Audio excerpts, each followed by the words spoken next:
A pleasant good morning to everyone. Thank you very much for being here. As we commence this very important exercise this morning, I invite you all to please stand as we invoke the blessings of the Almighty Father. And this we shall do through our sister in Christ, Miss Keisha Attil, from the Local Government Office of the South.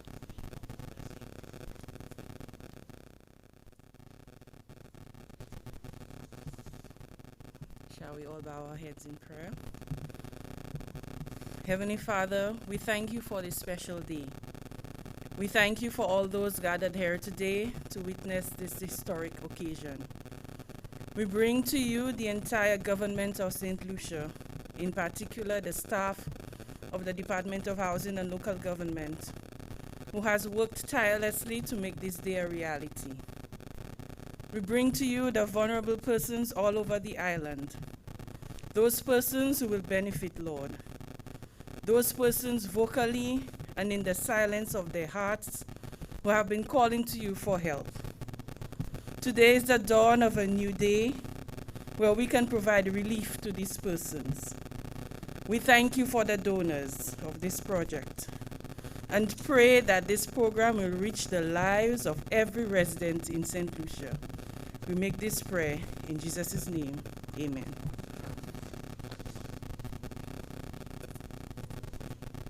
Thank you very much, Sister in Christ. At this point in time, ladies and gentlemen, I ask that we all engage in the stance appropriate for a national anthem as we listen to the national anthem of China, Taiwan.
That was the national anthem of St. Lucia. Thank you very much, ladies and gentlemen. Please be seated.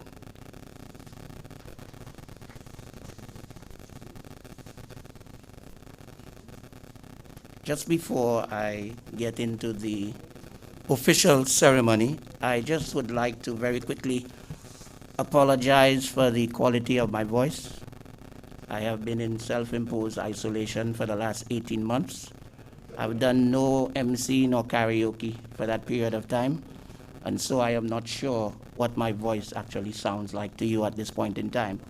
In fact, I felt like not actually taking on this responsibility today.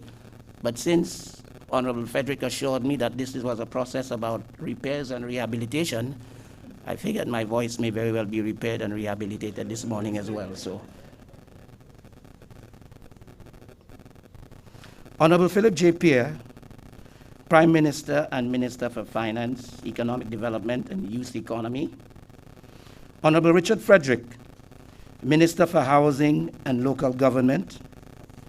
Honorable Joachim Andre Henry, Minister for Equity, Social Justice and Empowerment. His Excellency Peter Chung, Ambassador to the Republic of China, Taiwan. Honorable Moses Jean-Baptiste, Minister for Health, Wellness and Elderly Affairs. Honorable Kenson Kazime, Minister for Youth Development and Sports. Honorable Stephenson King, Senior Minister and Minister for Infrastructure, Ports, Transport, Physical Development and Urban Renewal. Honorable Emma Hippolyte, Minister for Commerce, Manufacturing, Business Development, Cooperatives and Consumer Affairs.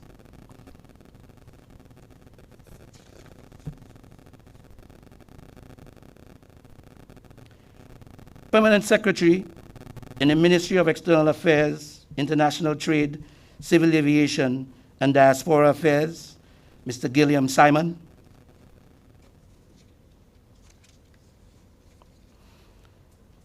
Mr. Dax Norville, Attaché to the Minister for Housing and Local Government. Mrs. Geraldine Lendor Gabriel, Mayor of the beautiful city of Castries. Ms. Sidonia Charles, Managing Director, St. Lucia National Housing Corporation. Staff of the Department of Housing and Local Government. Media personnel, specially invited guests, well-wishers. This morning is history in the making. Just before I left home to come here, I received a WhatsApp message from my sister in the United States of America. She sent a message indicating that the official launch of the National Housing Assistance Program was being undertaken today. And she implored all to make sure that they tune in. You know, since COVID, I have actually spent more time on Facebook than at karaoke. I never thought that was possible. But I'll tell you something that I've learned on Facebook for the last 18 months. People have been crying out for good news.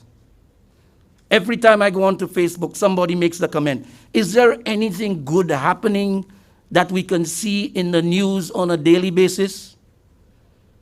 This is the response. This is not just good news. This is great news. And I would like to plead with our media, the same way in which we persist with stories about the bad news. I'm hoping following this ceremony this morning, we have weeks and weeks of media coverage of this, the good news. I don't want to preempt the speakers to come, but I shall say more a little later on. At this point in time, ladies and gentlemen, I am happy to introduce, to do the opening remarks, Dr. Cordelia Lane Ambrose, who is the Permanent Secretary in the Department of Housing and Local Government. Dr. Ambrose.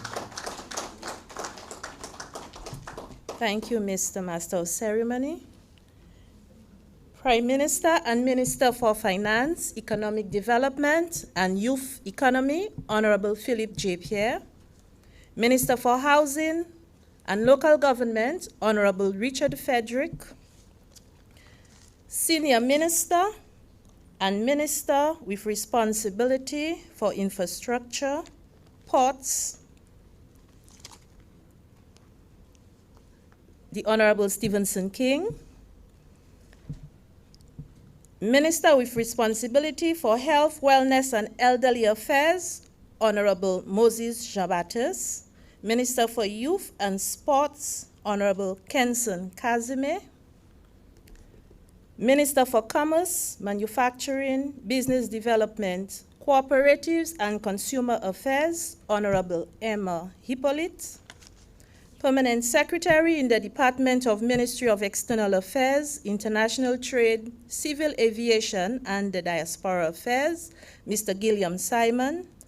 Permanent Secretary in the Department of Economic Development, Mr. Claudius Emmanuel. His Excellency Ambassador of the Republic of China, His Excellency Peter Chung, Deputy Consular, Embassy of the Republic of China, Mr. Quan Ta-sheng, Mr. Attaché to the Minister for Housing and Local Government, Mr. Dax Novell, Mayor of Castries, Mrs. Geraldine Lender, Managing Director of the St. Lucia National Housing Corporation, Ms. Sidonia Charles, Minister with responsibility for equity, social justice and empowerment, the Honorable Joachim Henry, special invited guests, media personnel, staff of the Department of Housing and Local Government, good morning. It is a great pleasure to welcome you to today's ceremony, the launch of the National Housing Assistance Program. Today's launch punctuates the first of its kind in the history of St. Lucia, and indeed, it is an auspicious occasion for the government and the people of St. Lucia. It is not an understatement to say that housing for the poor and underprivileged in St. Lucia has reached a juncture where government's intervention is an imperative. The government of St. Lucia, and by extension, the Department of Housing and Local Government, has been inundated with requests for housing assistance by households from the very low to the low-income segment of the population. These requests are often a direct result of their indigence and vulnerability to natural and man-made disasters such as flooding, landslides, and fires, as well as the social malaise within their immediate surroundings. The Department of Housing has worked assiduously to implement prerequisite activities which will lead to the fulfillment of the government's goal to increase the supply of affordable land and housing units. Notwithstanding the efforts of the government of St. Lucia to address some of the housing issues by rationalizing squatter settlements or making service lots available to its citizenry, there still exists the very vulnerable pocket of the society who are unable to access such programs.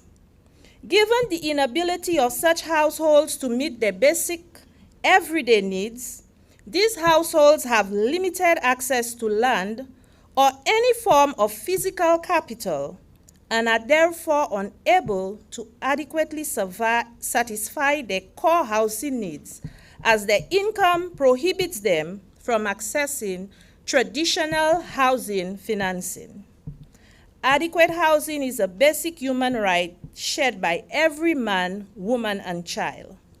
According to UN Habitat, access to affordable and safe housing is a basic need of all humanity. It is with this in mind, and the strategic priority of the government of St. Lucia to reduce poverty and putting its people first, that the National Housing Assistance Program, NHAP, was initiated.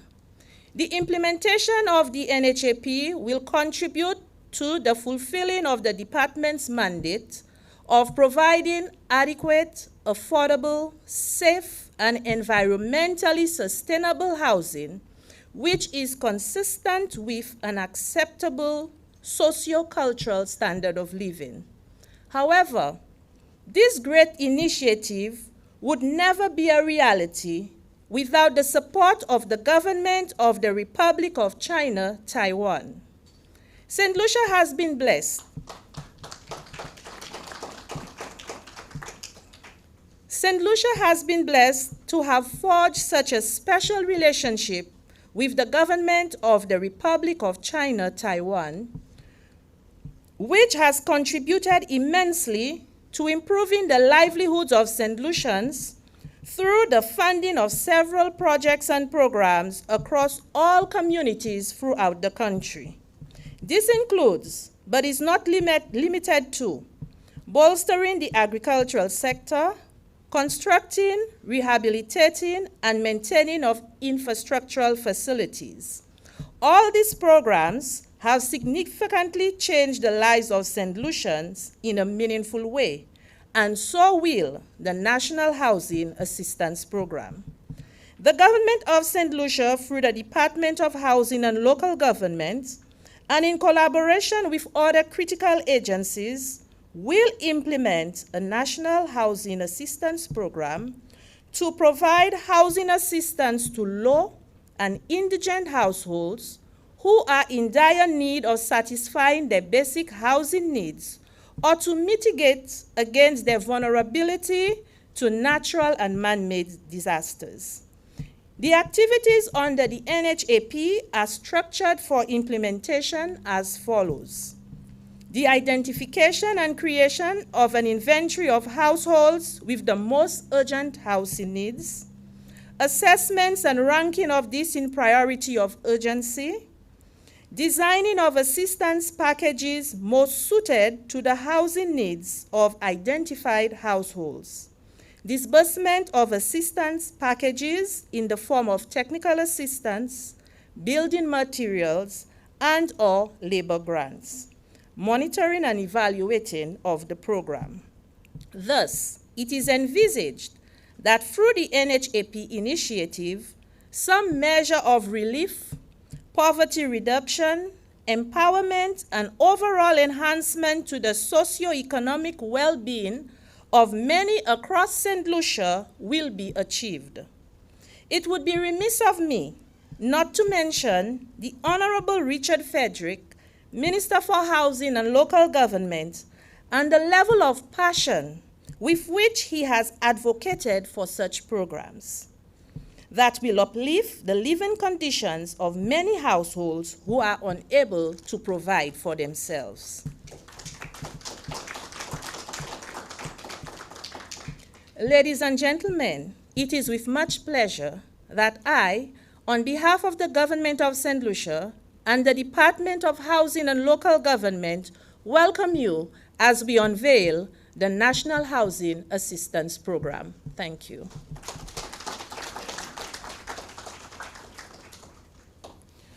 Thank you very much, Madam Permanent Secretary. And the overview of the entire project, I think, is very important. The fact that you've indicated that the assistance will be given, but there will be monitoring, there are deliverables. These checks and balances are very, very important when undertaking such projects. Stevie Wonder has a song. It says, "Love's in need of love today." This is a demonstration of love from the Department of Housing and Local Government, and I truly commend your department, madam. This is genuine love for your people. Ladies and gentlemen, our next speaker is a very dear friend of mine. I know he's been very, very busy, and I do miss him every time I go to Marcy Supermarket in La Clery, because in the Marcy car park, we sometimes meet and spend at least 30 minutes in conversation, focused solely on the development of St. Lucia. He is a man who I know has a lot of ideas, and he's one who talks the talk, but he also walks the walk. And so, ladies and gentlemen, it gives me great pleasure to introduce my dear football friend, the Honorable Joachim Henry, Minister for Equity, Social Justice, and Empowerment.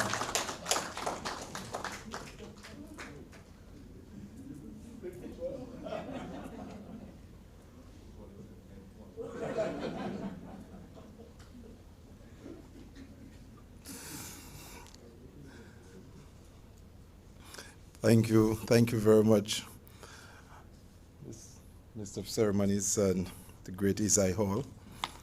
Of course, his football friend, but I spent more time in my youth watching his great skill when he represented St. Lucia, especially in that particular game in Jamaica when we beat Trinidad way back then in the 90s. He's a great footballer, not me. I'm just a great, passionate supporter of the Arsenal team and St. Lucia whenever it plays. Permit me to acknowledge our Prime Minister and the parliamentary representative for Castries East, the Minister of Infrastructure and parliamentary representative for Castries North, the Minister for International Affairs and parliamentary representative for Labrie, Mr. Alva Baptiste.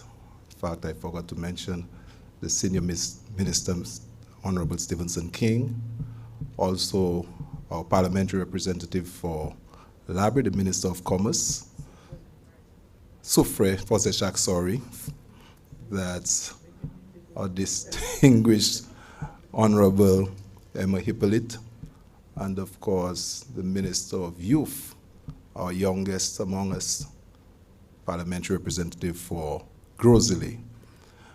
Parliamentarians, other parliamentarians that are here, I think I missed somebody who has left. That's the Minister and Parliamentary for, that's, sorry, I'm coming for last. I think it was Mr. Honorable Moses Jobatis, I think has left. But of course, very important here is the Minister responsible for housing. This is why we are here, the Honorable Richard Frederick. Permanent secretaries, other invited guests, let me say good morning to you.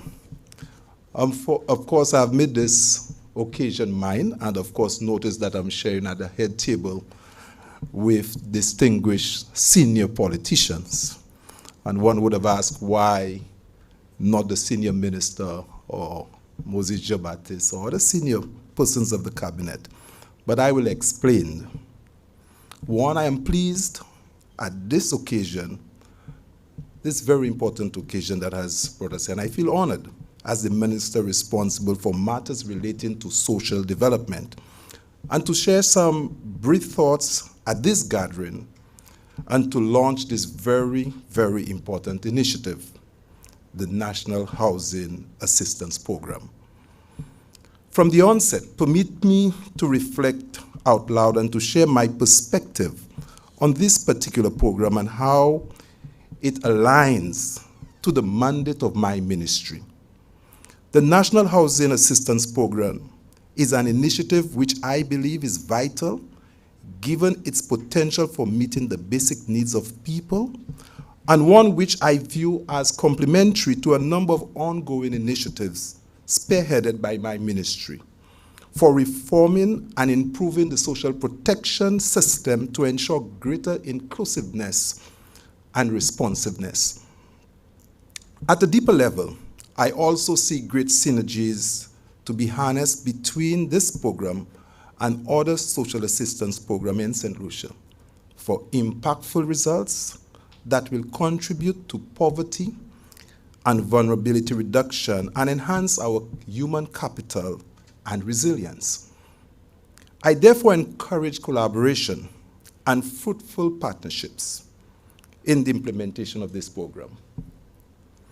In line with our mandate, I commit the assistance of my ministry in partnering with you for a successful implementation of this program. Let me also say that, for me, this is certainly a relevant and timely intervention, and I want to commend the Department of Housing and Local Government for accurately assessing the social landscape at this time and for designing such a project which will represent a significant investment in the people for risk reduction and advancement. Ladies and gentlemen, as we continue to put our people first on our national development agenda, I look forward to the implementation of many more programs that will meet the needs of our population. Ladies and gentlemen, as we are all aware, St. Lucia is vulnerable to multiple hazards, natural and man-made, and so too is our familiarity with the potential for significant devastation from such impacts with a disproportionate impact on poor and vulnerable households. From my vantage point, as the minister responsible for equity, social justice, and empowerment, I can speak for the increasing numbers of people coming to the ministry seeking for assistance of all kinds. I can also speak very accurately of the increasing range of needs being articulated, including housing, to such urgent responses are timely and are required immediately. We are in the hurricane season, and my heart cannot bear when I visit some households. To my mind, this program is designed to provide some of the requisite responses to those pressing needs, which will bring about some relief to vulnerable households or families. Ladies and gentlemen, over the last 30 years or so, St. Lucia has seen a fairly constant rate of poverty, around 25%, despite consistent investment in poverty reduction and poverty alleviation programs. From my preliminary assessment, I have concluded that many of these programs, though well-intended, have been implemented in a piecemeal or fragmented manner and hampered by inefficiencies which have limited the success in effectively providing adequate protection to poor and vulnerable households. In that regard, I am of the view that although social assistance is vital, there is a need for delivery of such services in a well-coordinated manner to receive optimal value for investments. Certainly, a paradigm shift is needed to facilitate a comprehensive package of support to our vulnerable families to effectively and positively change their circumstances to build human and social capital and develop resilient systems for a better future. And as I mentioned earlier, we stand ready to collaborate and provide support when necessary. Ladies and gentlemen, it is my belief that in promoting and securing social justice and acknowledging the fundamentals of human rights of our people, poverty and vulnerability reduction programs must consider the provision of safe and secure place to reside. Therefore, as WHO Commission on Social Determinants of Health has stated, access to quality housing is necessary for implement in securing social justice and health equity, and that access to quality housing and shelter and clean water and sanitation are human rights and basic needs for a healthy living. And as I believe, healthy living at the individual or household levels will translate into healthy communities and ultimately a healthy nation. And so, ladies and gentlemen, in some circles, housing is also regarded as a key strategy for reducing intergenerational poverty and increasing the economic mobility. Research has shown that increasing access to affordable housing is a very cost-effective strategy for reducing childhood poverty and increasing economic mobility in the United States of America. My friends, ladies and gentlemen, ministers, I want to make it clear that it is not an understatement to say that there are challenges with respect to the availability of affordable housing in St. Lucia. And it is not a stretch of imagination to recognize that such challenges have impacted the poor and vulnerable among us and continues to do so in a disproportionate way. But I also want to emphasize that while such recognition is important, purposeful and targeted action is necessary to address this situation. The launch of this program is therefore a step in the right direction, and I look forward to full-fledged implementation. I also look forward to a development of progressive housing policies to guide the advancement of such programs as well as other similar ones. And I know we have in the person a minister that will champion this cause, the Honorable Richard Frederick. And so, ladies and gentlemen, I'm of the view that not only would investing in social and affordable housing stimulate our economy, it can also lead to reduce health costs, reduce the cost of our education, the justice system, and protection of those who are less fortunate, among other positive outcomes. Again, commendations to you and your team, Minister Frederick, on embarking upon this vital component of a broader social protection portfolio. I am confident that you will implement this project successfully as you've done in time past. May God bless your ministry, and may God bless all of us. Thank you very much.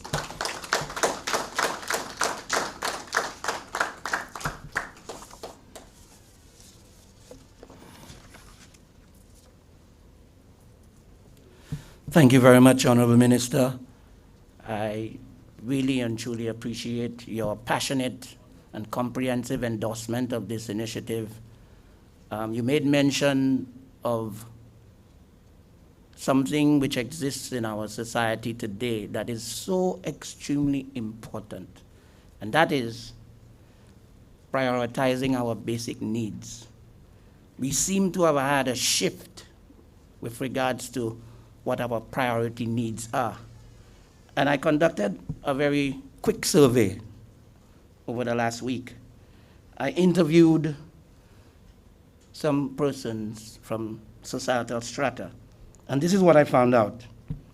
That babies, if they could talk, they would tell you that their basic needs are breast milk, clean diapers, and someone to hold them all night long.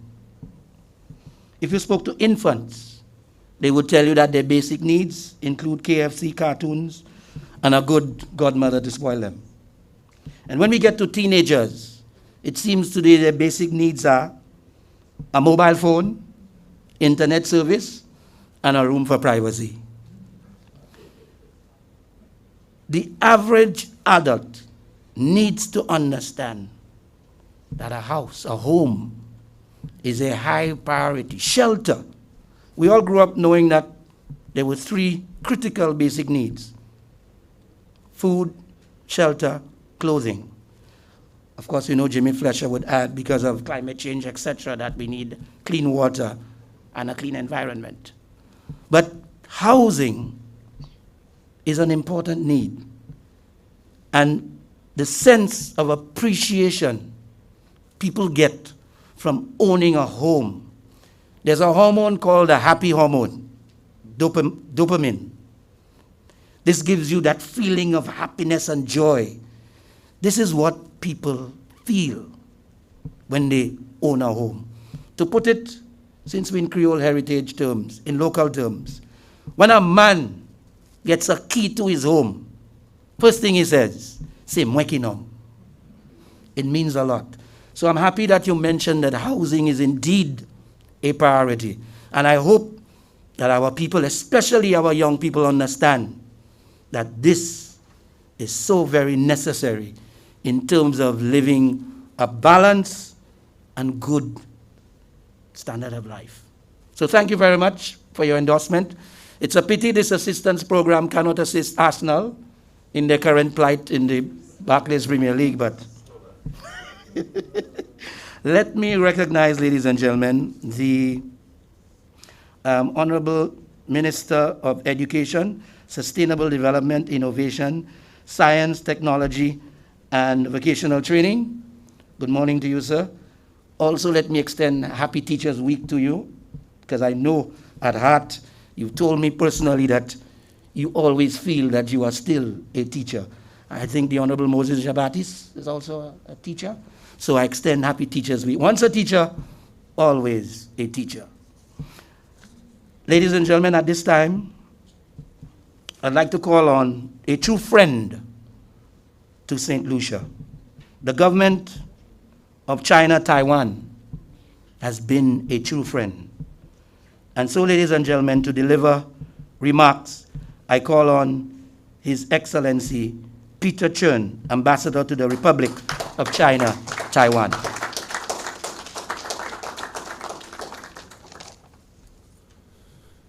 Honorable Prime Minister Frederick, Minister for External Affairs, Honorable Ava Batis, Honorable Richard Frederick, Minister for Housing and Local Government, all the Honorable Cabinet Ministers, Permanent Secretary, Mayor, distinguished guests, ladies and gentlemen, good morning.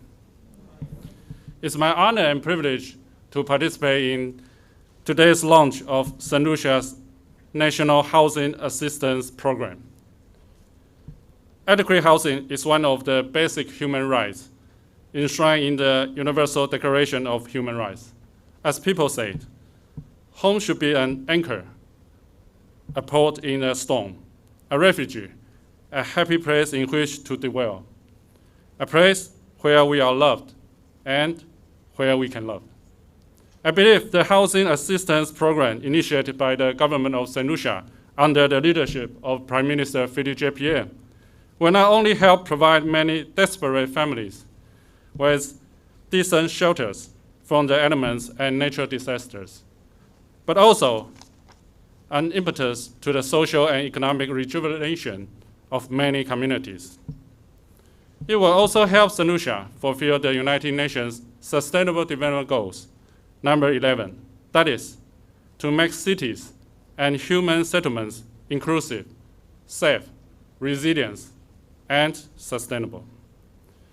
As a staunch development partner of St. Lucia, Taiwan has over the years participated in the national development of Fair Helen by sharing expertise and providing assistance in the fields of agriculture, education, healthcare, digital access, ICT, community development, and so on. By providing a soft commercial loan facilities to finance the housing assistance program, the Export and Import Bank in Taiwan will help bring many disadvantaged families in St. Lucia one step closer to having a safe haven where they can love and to be loved. Together, we can achieve more.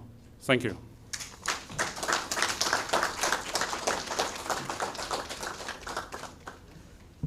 Thank you very much, His Excellency. And as I did mention, a true friend is one who is there for you in times of need. God bless the Republic of China, Taiwan. I think we need to give another round of applause to the Honorable Ambassador. At this point in time, we have a slight break. We're going into a rendition. And so, ladies and gentlemen, I want to invite Mr. Trevor Santoma for some entertainment, musically.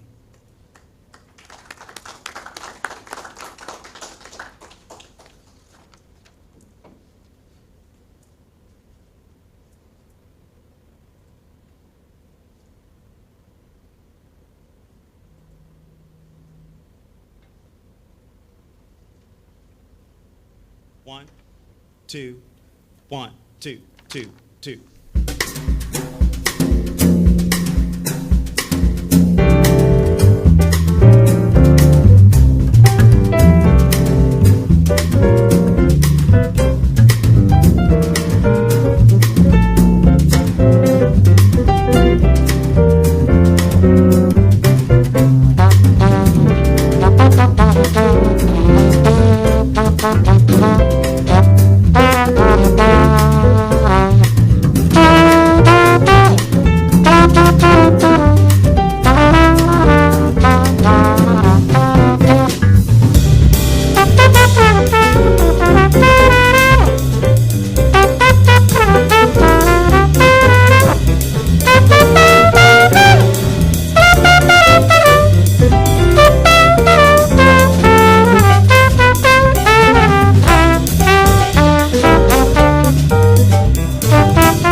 Thank you very much, Mr. Sandoma. I have been so starved of live performances, I almost said encore.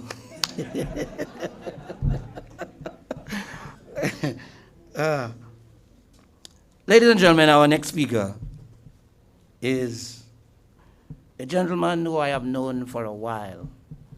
And if I had to summarize his intentions and aspirations, it would be that if he had the means, he would improve the standard of living for every single St. Lucian. Because anything this gentleman undertakes, he does it for the good of the people, and his heart and soul are truly in it.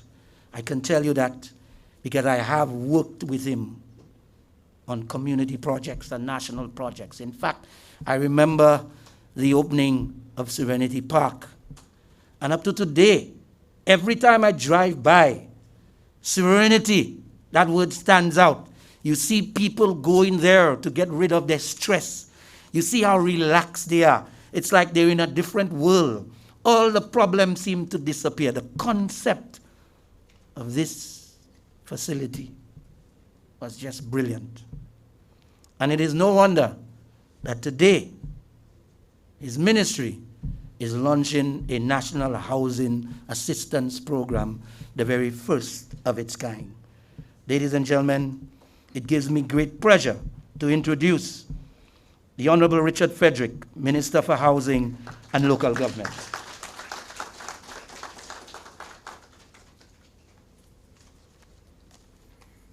Thank you very much, Mr. Master of Ceremonies. Yes, as I too recall that splendid Sunday afternoon when Serenity Park was opened. But I can say this, Serenity Park stands incomplete because under this term, we shall see the inclusion of an amphitheater at Serenity Park.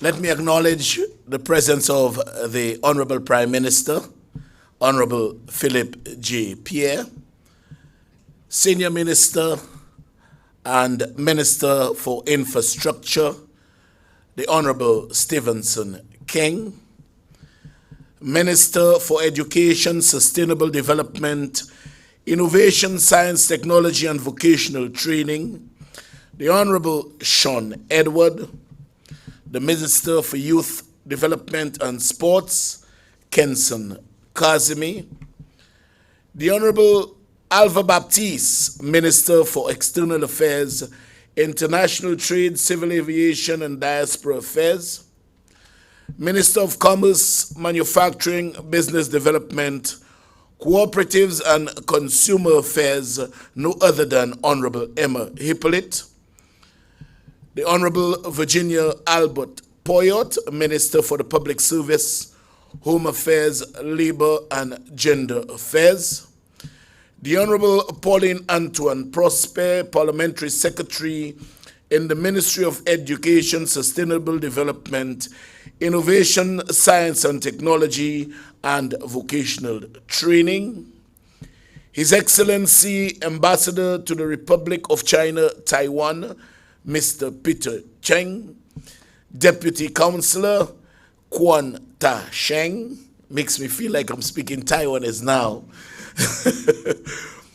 Secretary to Cabinet, Mr. Ben Emmanuel, Permanent Secretary in the Ministry of External Affairs, Mr. Gillian Simon, Permanent Secretary in the Ministry of Economic Development, Mr. Claudius Emmanuel, Deputy Permanent Secretary in the Ministry of Housing, Department of Housing and Local Government, Mr. Eden Senkwa, the Mayor, no other than Geraldine Lendo Gabriel, Maya Tashe, Mr. Dax Norville, the Managing Director of the National Housing Corporation, Sidonia Childs, media, guests, ladies, gentlemen, those I have forgotten, forgive me.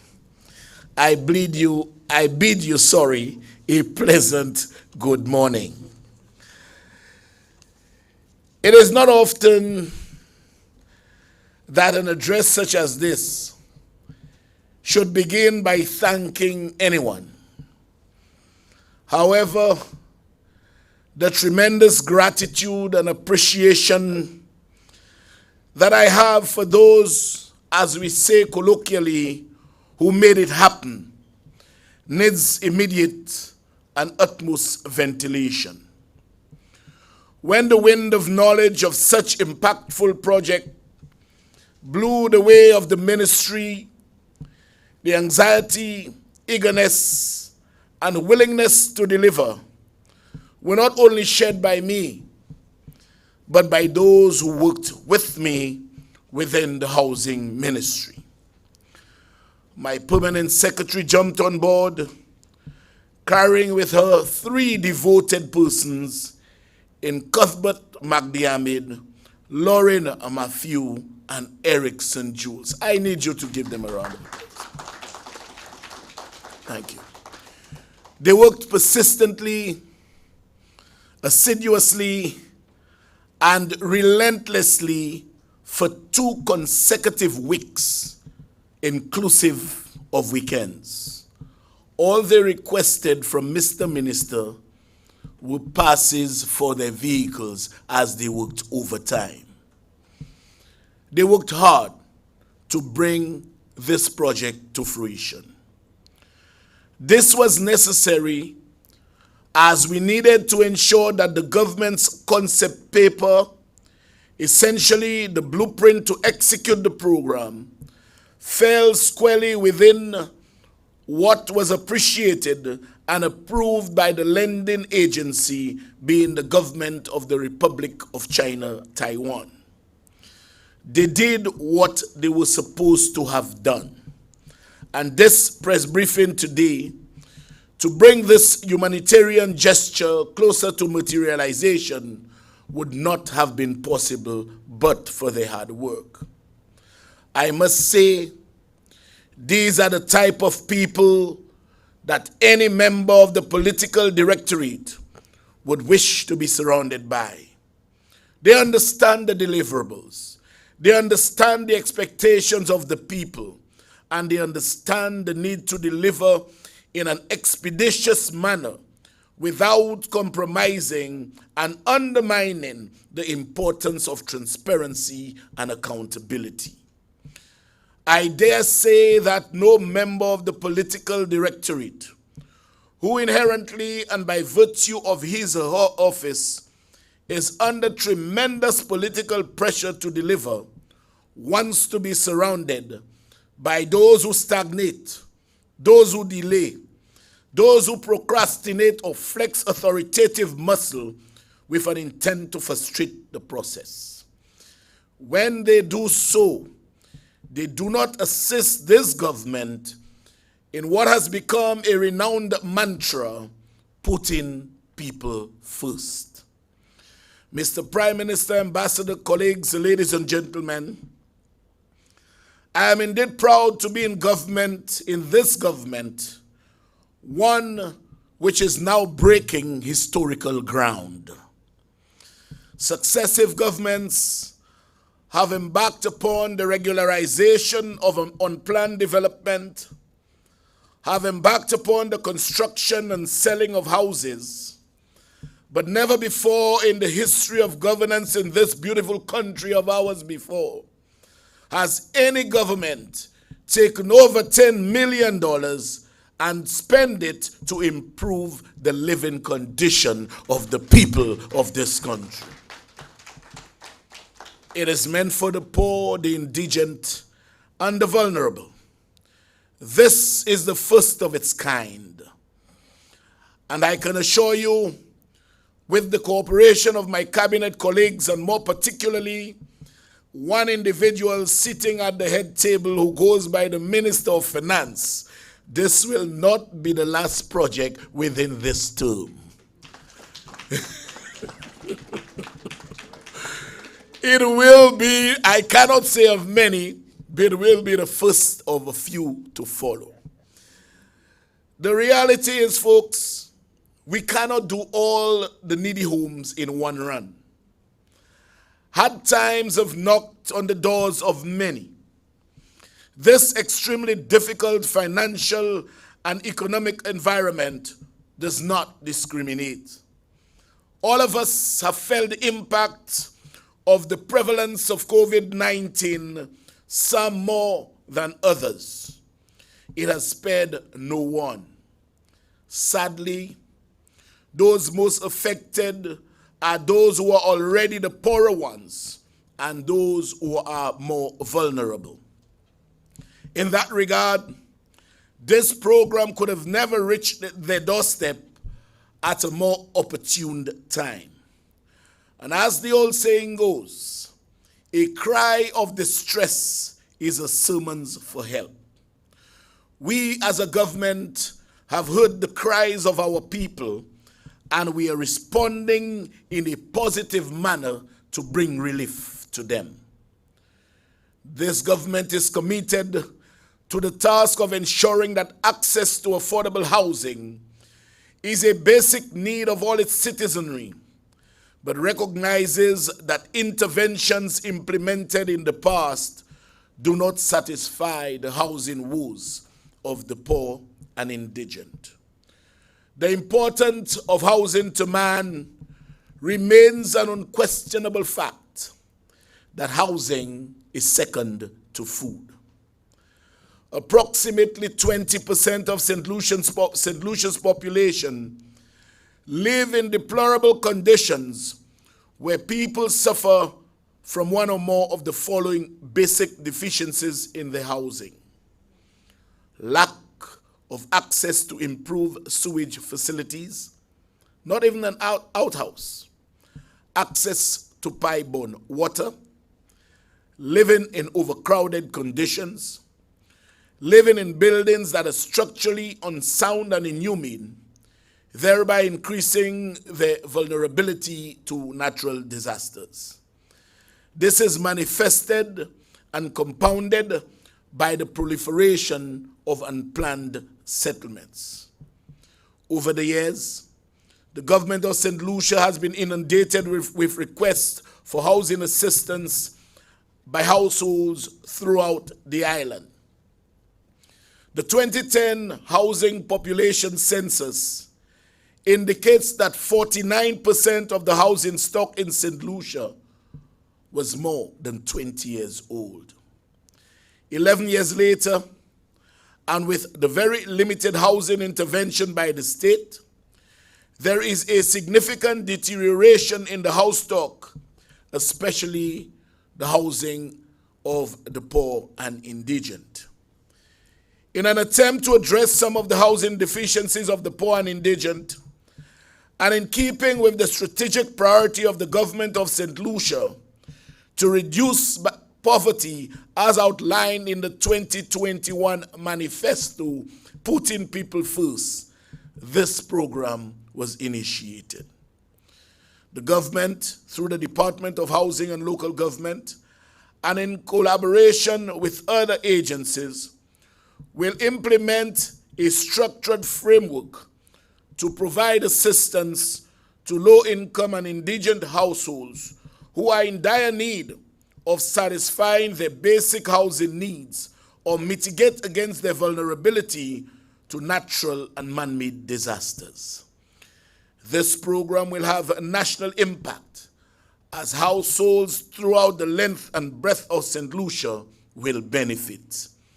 This will result in a vast improvement in St. Lucia housing stock and, more importantly, the quality of households' living conditions. Housing assistance, those seeking assistance, would have to satisfy a list of criteria. Households who live in inhumane conditions, low-income generating households, persons affected by natural and man-made disasters, the elderly, those who fall within the poverty group, the homeless, and those who are disabled with such disability preventing them from entering the workforce. I need to pause here a second to disclose this caveat. persons who are in illegal occupation of land would not have access to this program unless the owner of the land gives permission to effect repairs on that house. I want to repeat this. Persons who are in illegal occupation of land will not be able to access this assistance unless the owners of the land give permission. We don't want a situation where just having refurbished a house, the owner of the land says, boom, we don't want that kind of situation. So we have the establishment of a project team to oversee the implementation of the program. Households will be identified using various tools, including the priority means test, and where it is absolutely necessary, houses will be reconstructed. This program, ladies and gentlemen, will be funded through the resources from a loan from the Import-Export Bank of the Republic of China, Taiwan. 4 million US of that loan, of a larger amount, will be spent on that program. The government intends, folks, taking housing construction to a different level. We have recognized that because of our topography and the undulating landscape, it does not permit us to continue building those small singular units. We are currently exploring with vigor, I must say vigor, the option of building saleable apartment units out of a block as permitted under our laws in St. Lucia. We will mimic what transpires in the first world countries, especially the US. It happens here, but it's in relation to condos. We will be able, the average St. Lucian will be able to have his or her deed of sale for his or her apartment of a greater complex building with more apartments. This is the direction that we are going. That title will empower St. Lucians and will be in sync with government's thinking of giving every St. Lucian a slice of St. Lucia. It will no longer be friends, family, and foreigners. We will be putting St. Lucians first. And to briefly describe what we intend to do, an acre of land is 43,560 square feet. The average lot size is 5,000 or thereabout. Of an acre of land, you could hardly get 8 proper lots. But on that same acre, we build a 5-story apartment building containing at least 50 apartments, each of which will be saleable. As to the costings, we are not looking for more than 120,000 EC for a single bedroom, and no more than 140 or thereabout for a 2-bedroom, and no more than 180 for a 3-bedroom. It is time to put St. Lucians first. And I want to take this opportunity to thank the government and people of the Republic of China, Taiwan, for making this facility available. A facility which, no doubt, will redound to the benefit of the good people of St. Lucia. In closing, I say, a man's home is not just his castle. It's not just real estate, but it's a real construct of his mental state, where he finds comfort, solitude, and space to exhale. Regardless of the shape, the size, the color, or material possessions, there is no place like home. Thank you.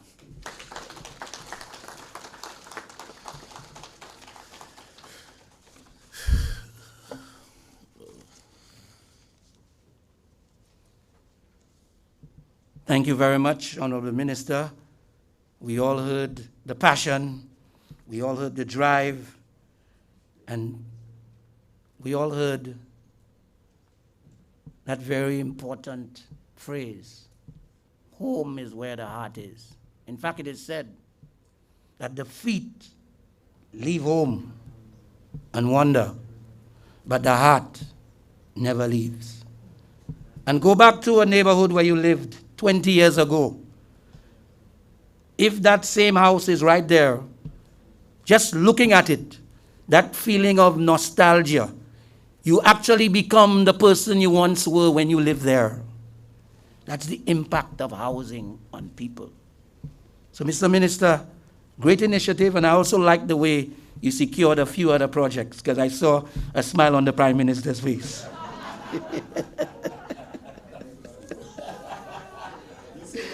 Seize every opportunity. Well, ladies and gentlemen, our final speaker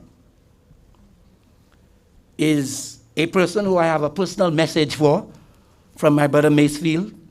This morning he said to me, make sure you let the Honorable Prime Minister know that his SMC boys are in his corner, and he offers his congratulations to you once again.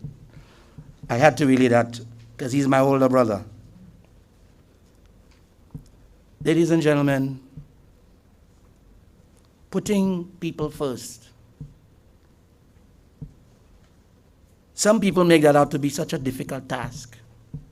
But really and truly, when you are someone who cares, and I learned to care for people, I learned a lot about caring for people from my late mother.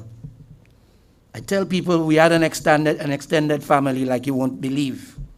Ma Hall wanted to adopt and look after every single child in this country. And she passed on those genes to everyone in our family. Caring for people is godly.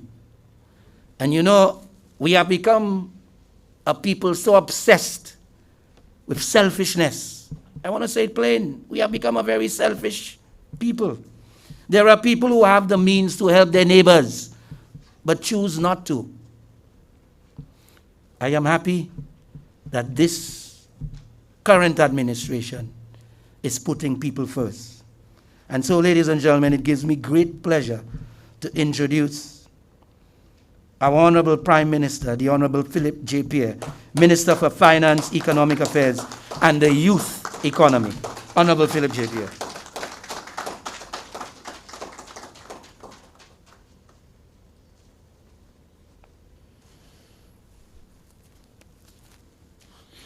Thank you very much. When I saw Isa here this morning, I thought I was the wrong place. I was looking for some show the other. But thank you very much, Isa.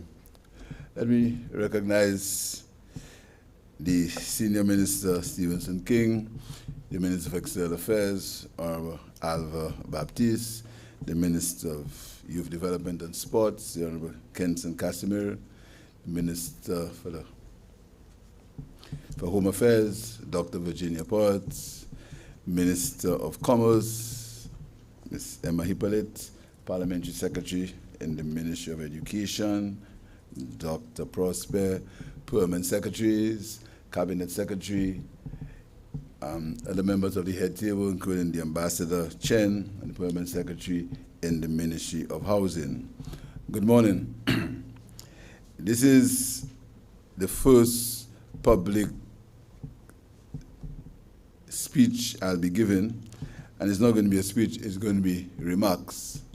First of all, I want to associate the Office of the Prime Minister with the National Housing Assistance Program, and I want to further say that the National Housing Assistance Program is part of our government's pledge to put people first. Putting people first is not is not a slogan. It's a philosophy. It's a way of life. It isn't something that we said to win an election. We really mean it. And in the projects that we are going to be delivering to the people of St. Lucia, the whole ethos and the philosophy of putting people first is going to be clear. And for the last 8 weeks, our projects and what we've done are really aimed at living that philosophy. And I want to assure the people of St. Lucia that it's only 8 weeks we're in government. Sometimes it sounds like 8 years.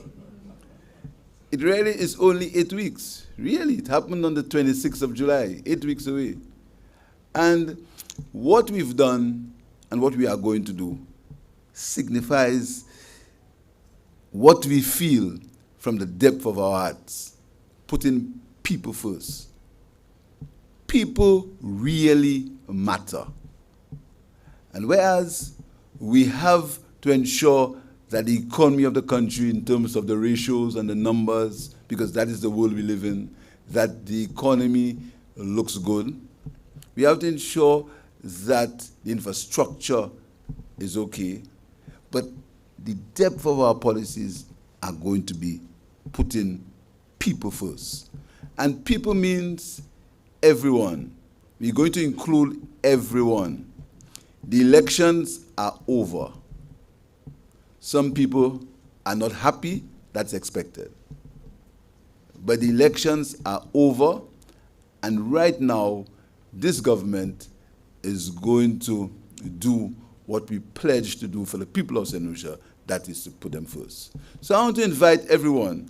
I said that some time ago, and I got attacked. I want to ask everyone to join, not the party, but a country.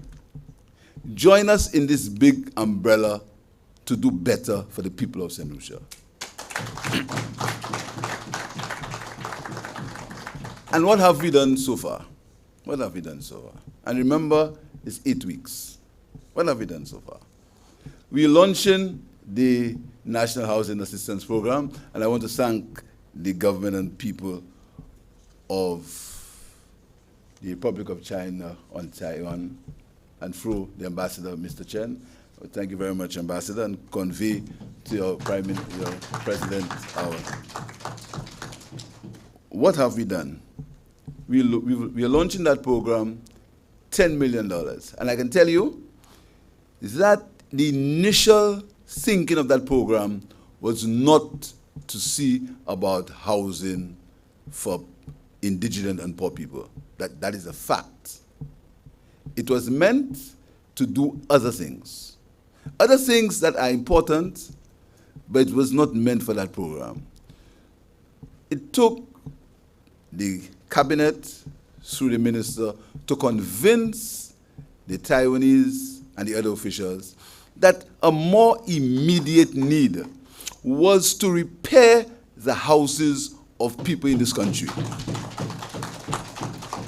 So whereas what we wanted to do, what the money was initially aimed at doing, was to improve the infrastructure in a certain area. Needed. Because I said before, it's a matter of inclusion. Needed.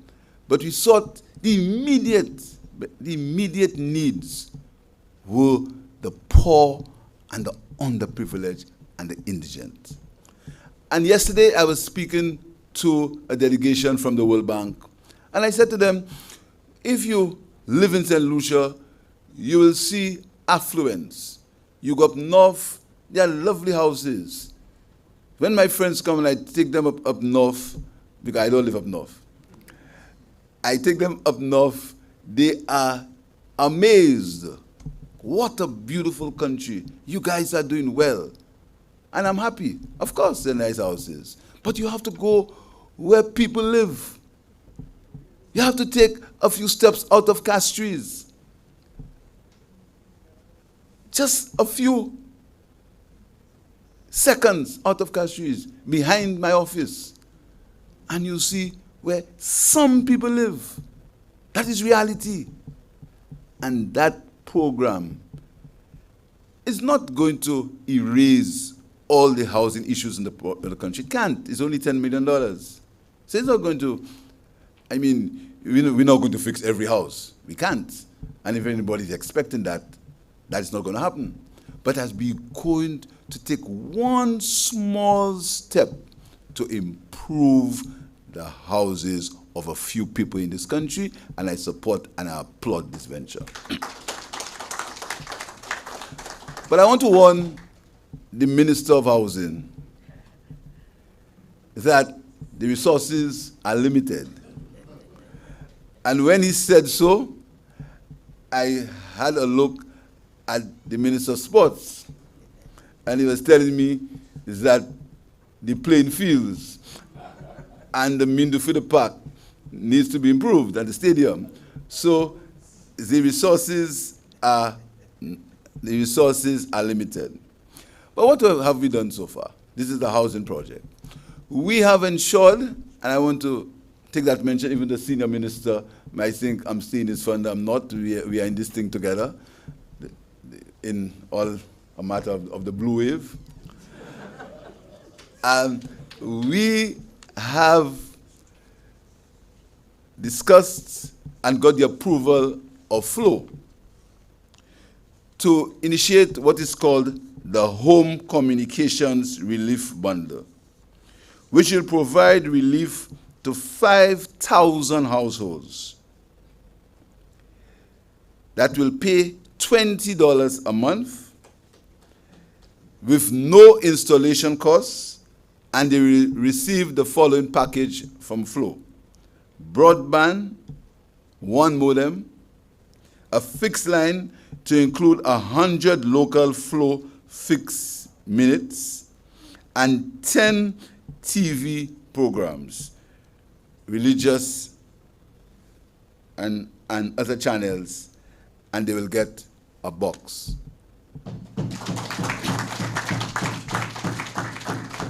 5,000 households in St. Lucia working with Flow will get that privilege. And that's important because we are living in a time of COVID. And you know that sometimes the government gets blamed for COVID. You said this now, you're saying something else now, and all sorts of things. I mean, somebody even said I should be charged for murder. That's part of the life I have to lead.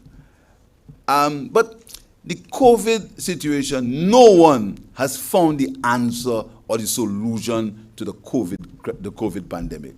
We are all in the process of experimenting, and we are all in the process of doing a few basic things, observing the protocols, and don't shoot the messenger, and following the science. These are the only things we can do right now, and most importantly, vaccinate. Most importantly, vaccinate. So while we're doing that, life must continue. And with this bundle from Flow, the people or the children who are at their homes will get internet access so they can follow their classes and continue to live a life of normality in this crisis. So I want to thank Flow and think that is another of the government's projects of putting people first. Still on putting people first, there was a cry again from low-income people. And you know, we must always put ourselves in people's shoes. And there's a saying that says, he who feels it most knows it. For many of us in this room, $150 may mean nothing. But for many people, $150 is the difference between meals for themselves and their family for a few days.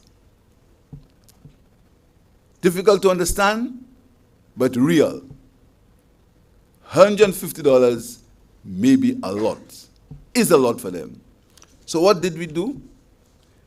With the support, and sometimes we had to take some teeth out of the Ministry of Finance, we got $2.6 million to pay facility fees for all the students of the country. And I want to thank the officials of the Ministry of Finance for buying into that vision and making, and in real trying times, making that facility available so we can support and pay the facility fees for thousands of parents to support their children. Thousands. And whilst I'm there, at the end of the month, we hope to be able to pay CXC fees in English and maths. English A, I was told to say. English and maths for the children who are sitting the CXC exams in June. Putting people first. Really putting people first. Putting people first also extends to the people who assist and who help us to live a more comfortable life, even in this crisis. And I speak about the people who are in the forefront of the battle against the COVID pandemic. And I'm very pleased to announce today that the vehicle concessions that were given to them, to the policemen, the nurses, the doctors, and the other public sector employees who are in the forefront of the battle against COVID, these concessions, these vehicle concessions, are going to be extended until September 2022.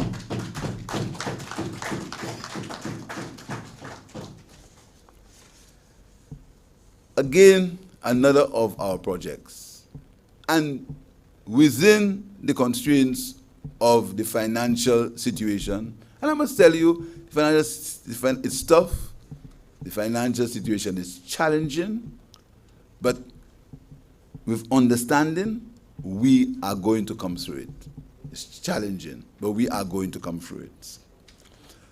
We've also agreed and decided that the people who get public assistance, again, the $250 to the lady with the child with autism, and the lady who lives in the Georgia's Boulevard, places we pretend to forget.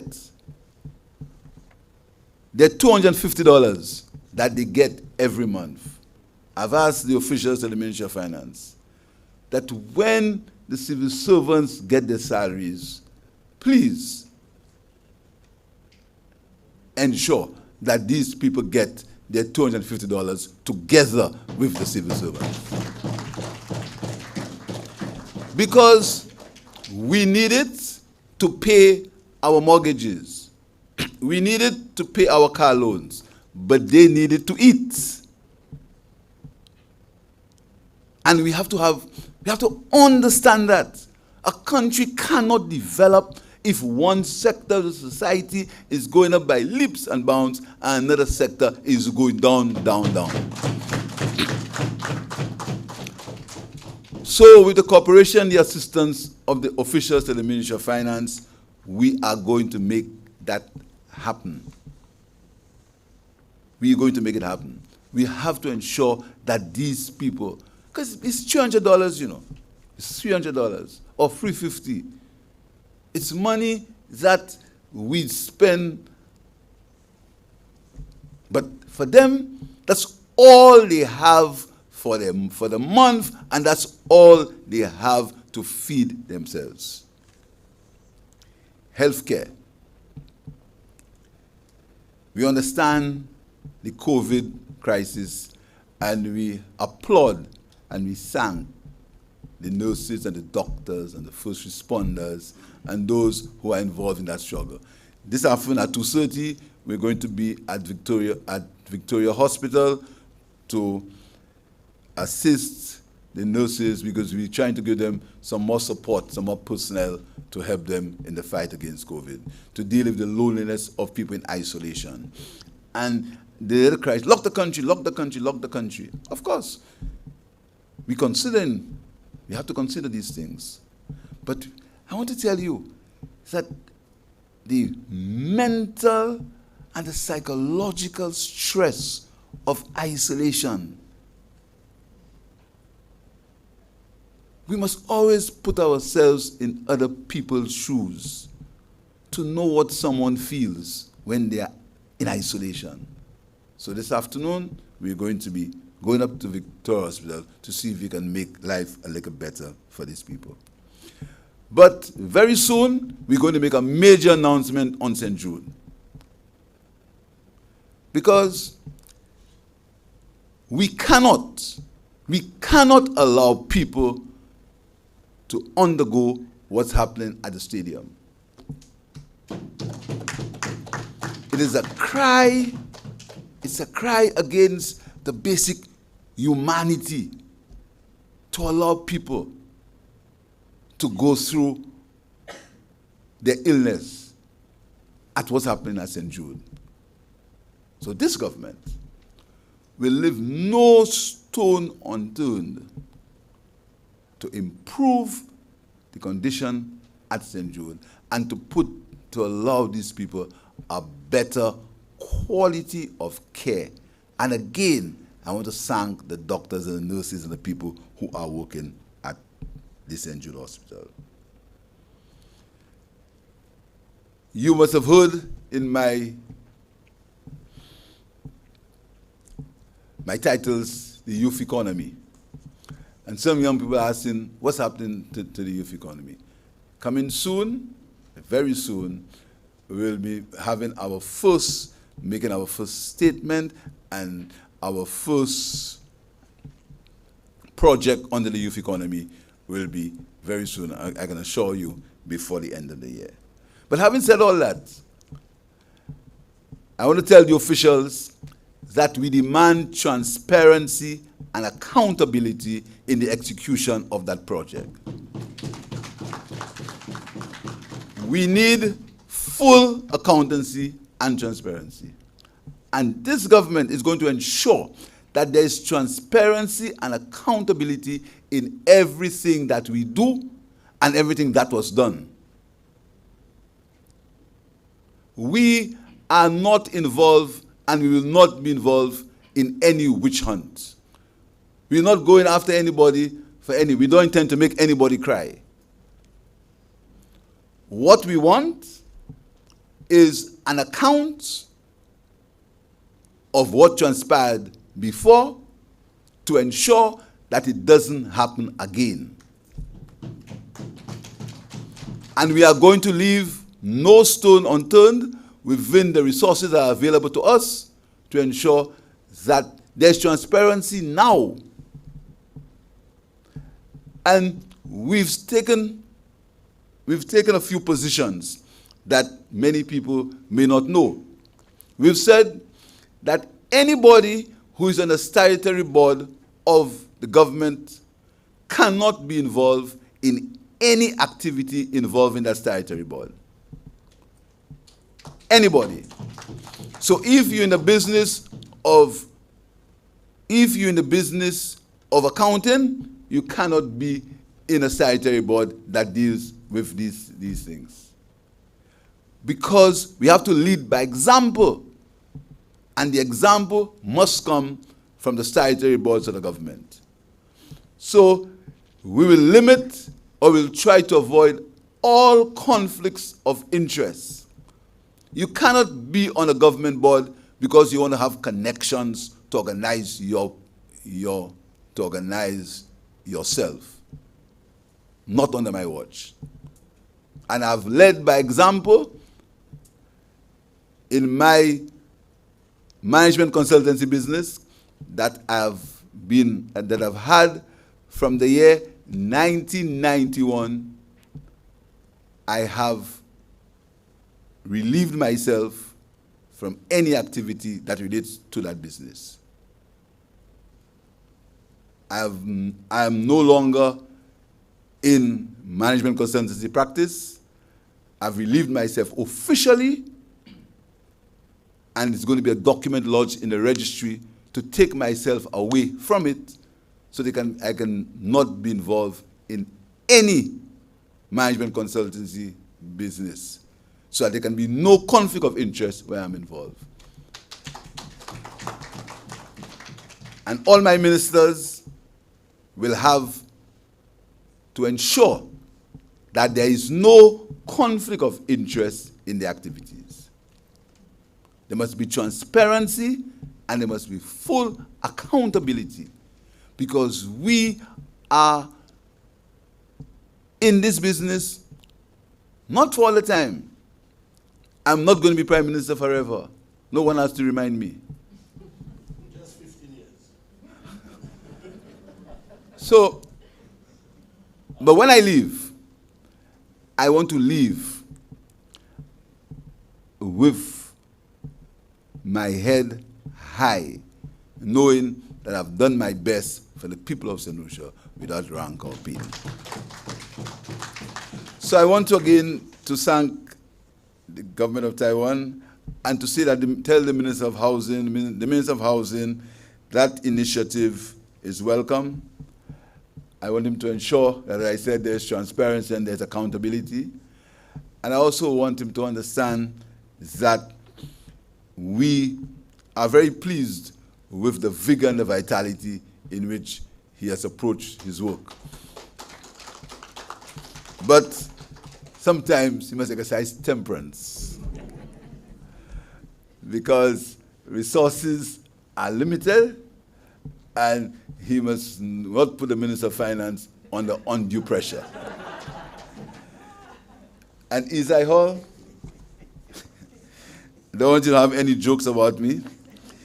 There's a joke that Isai Hall gave that is a classic. I'll never forget it. I wouldn't mention the person's name. Isai Hall was talking about somebody who is on both sides of the political fence, and he said the fella is split in the middle. Thank you very much.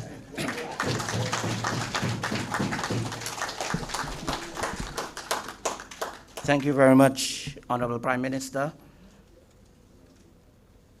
I am very, very pleased that you made it abundantly clear that in a democracy following an election, you may not win, you cannot win them all, but you must be willing to work with them all, as you are so demonstrating. I think that deserves a round of applause, because he certainly did echo that. And I counted, just to the media people, I counted 17 pieces of good news that came from the Prime Minister's address. So please, when you have your broadcasts, feel free to utilize all of the human interest stories that emanated from the speeches this morning. A lot of good news, and let's share that as well. Yes.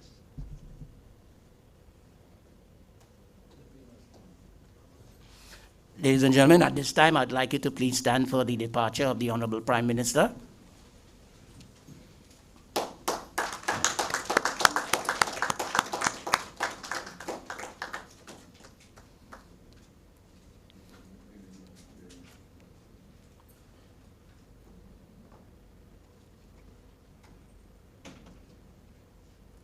Thank you very much. Very timely, I must add. He did indicate that he didn't want me to throw any jokes at him. I guess he saw in the program that my extempo was coming up.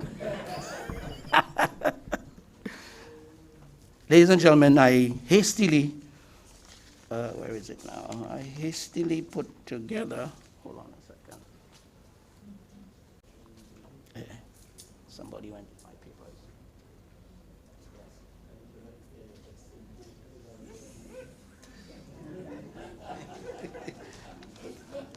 The lyrics had to be reviewed before I deliver, just in case.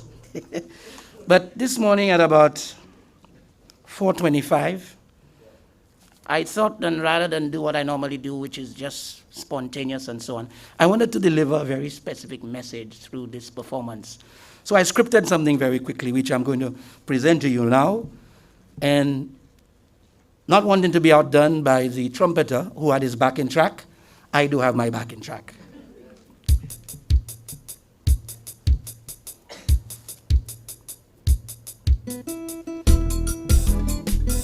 A little louder with the music.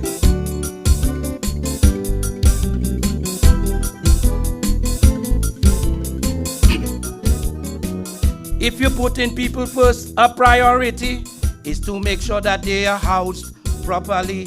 Climate change exacerbates the situation. Better housing is right now in great demand. A leaking roof, rotten lumber, even a dirt floor. Our people need relief, that is for sure. So all who've come together to support this cause, I tell you, give them a round of applause. Come on, put your hands together for them. Skalalim, la ba be bam bam, le da da da bam bam bam bim, de dam ba dam bam, la ba ba ba ba. The government of China, Taiwan, once again, they like Panadol, always taking care of our pain. Agriculture, infrastructure, and so much more. The love for our country, we cannot ignore. To the Ministry of Housing, kudos for sure. That is truly something we deserve on this shore. The PM and every other agency, thank you for making housing a priority. Give them a round of applause again. Skabalim, just one more verse, very quickly. Skabade ba ba ba de bam bim bam bam bam. Be bam bam bam bam ba ba da da. To St. Lucians I say, in this final verse, housing is a need, priority first. I must reset in question of priority. There's nothing here that you should learn from me.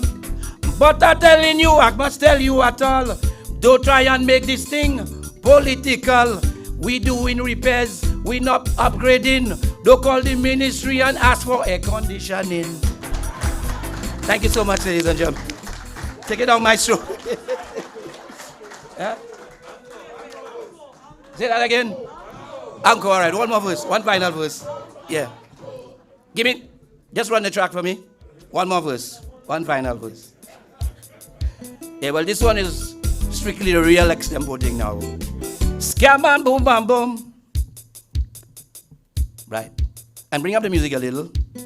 Yeah. Let me wake people up here, you know what I'm saying? Bring it up a little bit. Scam and boom, bam, boom. Scala le ba ba ba bam la ba ba ba bam. Le ba ba lam ba ba ba ba ba ba ba. Well, I'm telling you with a special touch. Yes, this morning I have learned so much. What the government aims to do for all are we. It seems to me we surely will have a better country. Now I'm telling you something and I'll say for sure. I was working for free, but he called for an encore. So I'm telling you the last thing I have to say. For this final verse, Richard, you have to pay. Yes. Thank you very much, ladies and gentlemen. Oh, how I miss live performances. But we'll be back, trust me, we'll be back. At this point in time, ladies and gentlemen, I'd like to call on Mr. Eden Senkwa, the Deputy Permanent Secretary in the Department of Housing and Local Government, to do the closing remarks. Mr. Senkwa.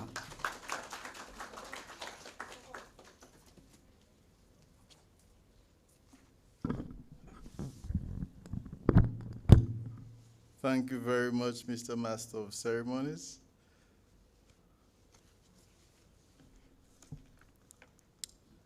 Honorable Stevenson King, Minister and Senior Minister and Minister for Infrastructure, Ports, Transport, Physical Development and Urban Renewal.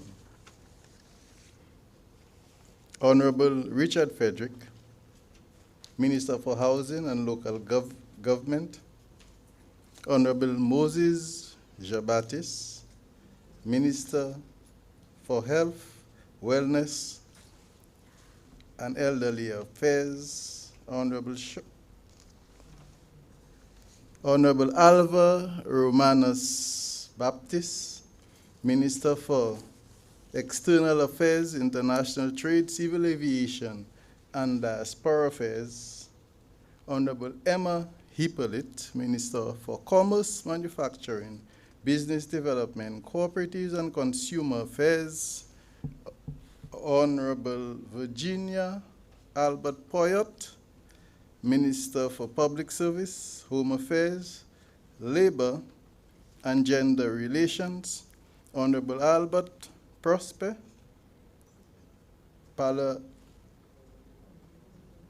Parliamentary Secretary in the Minister for Agriculture, Fisheries, Food Security and Rural Development,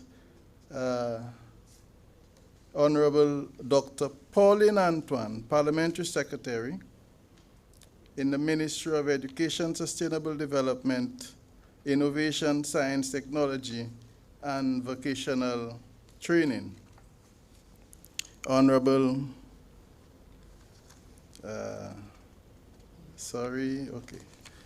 making sure that I'm not lost. Sorry about that, a few people have left. His Excellency Peter Shen, Ambassador to the Republic of China, Taiwan, Deputy Consular Quan Te Shen, in the Embassy of the Republic of China, Taiwan.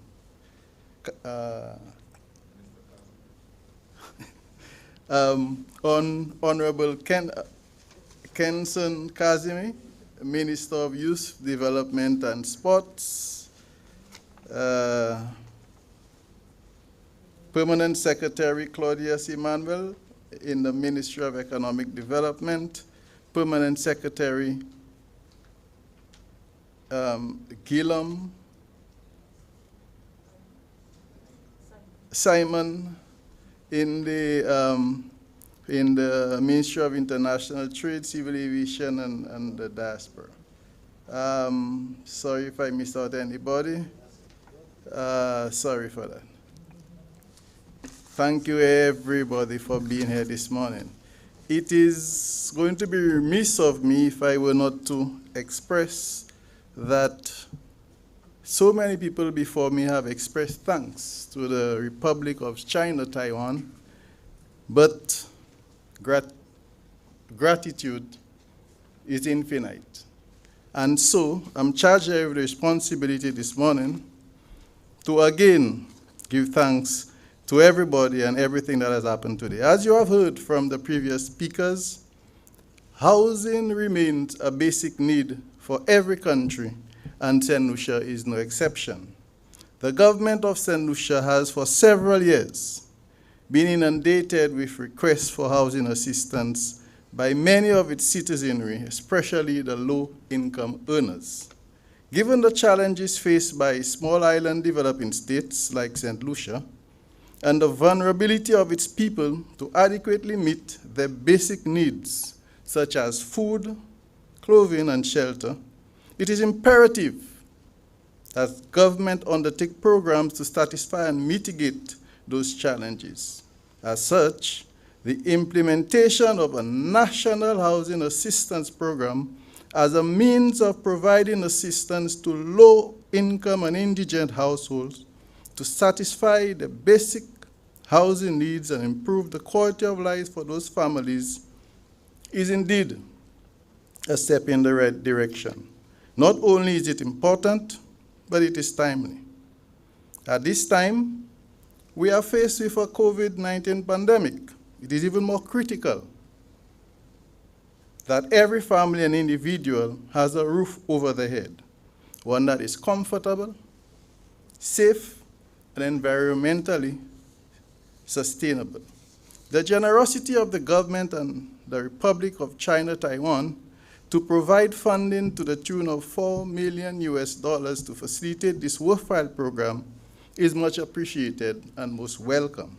In that regard, I take the opportunity on behalf of the government and people of St. Lucia and the Ministry of Housing and Local Government to thank Your Excellency, Mr. Peter Shen, your government, and people of the Republic and China, Taiwan, for this worthwhile contribution, which will go a long way in assisting with the urgent housing needs of our people, as we aim to satisfy our #1 sustainable development goal, which is reducing poverty. This, of course, is consistent with our government's strategic priority. A special thanks to the Prime Minister, who has already left of St. Lucia, Honorable Philip J. Pierre, and the Minister in the Office of the Prime Minister for Housing and Local Government, Honorable Richard Frederick, for providing the leadership and policy direction for such an important initiative. To all other persons who were involved in the conceptualization and planning of this initiative, the management and technical officers, I say to you, thanks. Last but by no means least, I wish to thank all the technocrats who were involved in the implementation of this housing program and to ensure that it comes to fruition. The task has started. The funding has been made possible by our dear, faithful friends of St. Lucia, the Republic of China, Taiwan. So we now are well on our way to improving housing conditions for the people of St. Lucia. I thank you.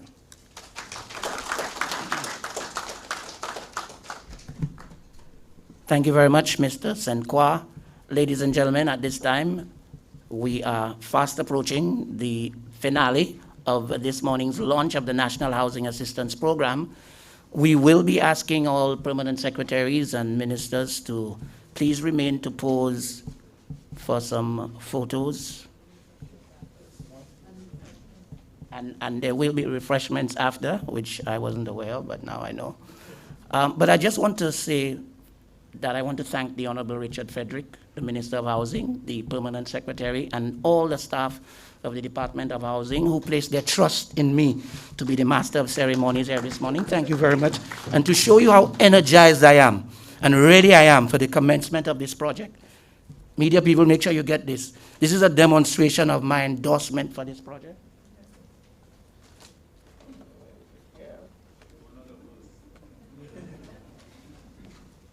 I came ready to join the team. I'm ready to work. Feel free to call on me.